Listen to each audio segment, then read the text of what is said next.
ভয়ে তখন আতঙ্কিত হয়ে আমি রাস্তার দিকে দূর মারছি, আমাকেও মানে একদম ফিসিয়ে লাগতো আপনার গাড়িটা। চট্টগ্রামের মিরসরাইয়ে রাস্তার পাশে থাকা ঘরে নিয়ন্ত্রণ হারিয়ে সজোরে ধাক্কা দেয় বরযাত্রীবাহী হায়েস গাড়ি। এতে গাড়িটির এক পাশ দুমড়ে মুচড়ে গিয়ে ঘটনাস্থলে একজন নিহত হয়েছেন, আহত হয়েছেন অন্তত 5 জন।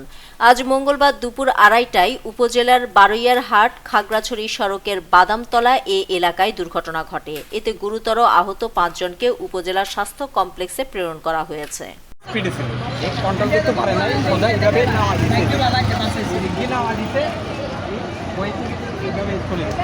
জানা গেছে বরযাত্রীবাহী হায়েস গাড়িটি উপজেলা ধুম ইউনিয়নের শান্তিরহাট থেকে হিঙ্গুলি ইউনিয়নের ইসলামপুর এলাকায় বিয়ের অনুষ্ঠানের যাওয়ার পথে অতিরিক্ত গতির কারণে নিয়ন্ত্রণ হারান চালক।